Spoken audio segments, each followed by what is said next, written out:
Hello, I'm Gene Goldman, Chief Investment Officer at Cetera Financial Group. As your financial professional's trusted resource, Cetera helps deliver independent, objective research and advice designed to help make sense out of the complex and often changing economic landscape. Today, we're going to discuss the impact of COVID-19, the illness caused by the new coronavirus, on financial markets.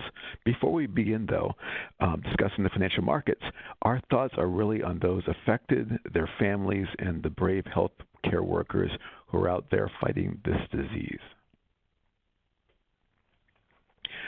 With that said, three things we'll cover today. Number one, we'll talk about the current stock market volatility.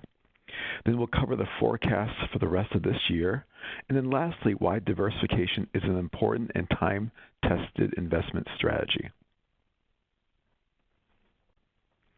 So let's discuss what's causing the current market volatility. In general, investors are worried about the virus, and rightfully so. It has a lot of unknowns, including how it's transmitted, how will it be cured, and when will the number of cases and deaths stop rising. The virus also has a direct economic impact because businesses, organizations, and individuals are increasingly not working, staying home, and limiting human contact.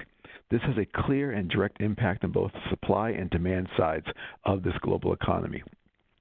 Potential travel limits, factory closings, and school closures impact the supply side of the economy. Basically, the ability of economies to produce goods and services is reduced. On the other hand, fewer trips to the malls, restaurants, sporting events, for example, impact the demand side of the economy and result in lower consumer spending. Also, the sharp stock market drops that we've seen recently also contribute to lower consumer demand as household wealth is impacted. The global economy was already in a delicate position given the nearly 2-year U.S.-China trade war, so this adds to additional worries about the economy. And then adding fuel to the fire, the price war between Saudi Arabia and Russia has really scared investors.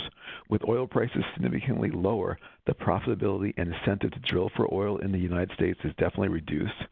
Since the oil and natural gas industry supports around 10 million U.S. jobs and nearly 8% of overall U.S. GDP, less drilling will likely impact the U.S. labor market and overall economy.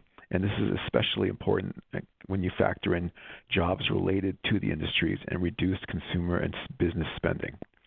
Furthermore, with less oil drilling, we may also see an increase in bankruptcies for smaller oil drillers.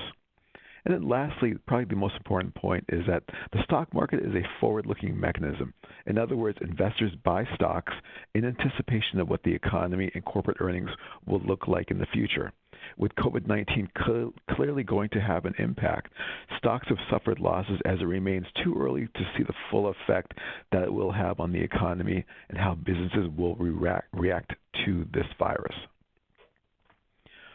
So, looking forward, though, the question is, have we seen the end of this current market sell-off or this current market volatility? Well, no one really knows the answer to this question. It is a very, very fluid situation. There are lots of unknowns. Cases and deaths have increased outside of China, and we do need to see these numbers plateau before we have any confidence in where the economy is going. We do believe that more stock market weakness is possible as companies start to get a clearer view of the impact of the virus and start to potentially reduce their economic or their market outlooks. As businesses reduce their sales and profit expectations, stock prices could follow lower. While there's a clear risk to stocks in the near term, we do see some reasons for optimism. First of all, areas that were initially inflected by the virus, such as China, have already begun to see a slow but positive return to normalcy as businesses start up again and workers come back to their jobs. Second of all, coming into the emergence of COVID-19 in the United States, the domestic economy was in a very good place given strength around the consumer, the housing market, and the services industry. Third, the combination of the severe drop in oil prices caused by the price war between Saudi Arabia and Russia that we talked about earlier, along with a sharp drop in interest rates, should be a boon for both you and me as consumers. When we do see some normalcy returning back to the United States after the virus dissipates, as it has done in China and South Korea, we do believe low oil prices and near zero interest rates are essentially a tax cut for the American consumer. Fourth of all, valuations are more attractive than they were just a month ago. For example, at the stock market high on February 19th, the forward valuation of the S&P 500 based on forward earnings was about 19.5 times future earnings. Today, this sits around 14. So valuations are a little bit more attractive, especially when you factor in lower interest rates. And lastly, and most importantly, similar to what other nations have done, we do expect some additional economic stimulus out of Washington that could improve investor optimism. First of all, the Fed has lowered interest rates to near zero. This helps to reduce the cost of car loans and home refinancing, for example.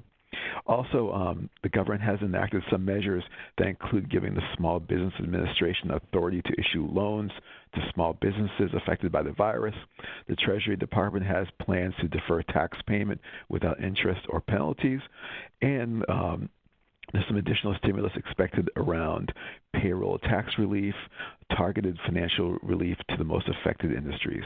So again, seeing a lot of stimulus both on the monetary side, like the Fed cutting rates, and also on the fiscal side with more and additional government spending. So the current market volatility will remain with us for the foreseeable future. Markets are going to be very volatile for a while. With this in mind, we're focusing on two potential actions in areas for potential market direction. Number one, what is being done to reduce the spread of COVID-19? And second of all, what fiscal stimulus measures are being enacted to reduce the economic uncertainty caused by it?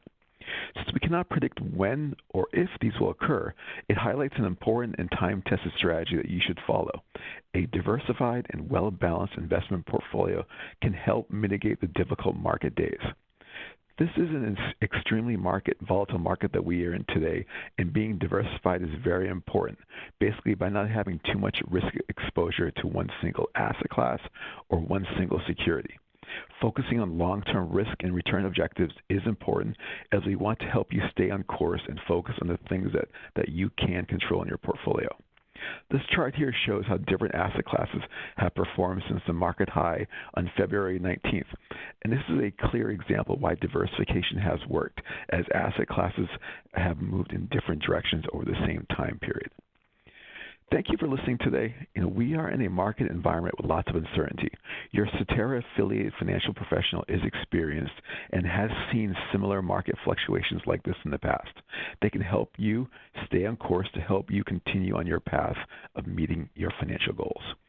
Thank you for listening in today. Please stay safe, and thank you.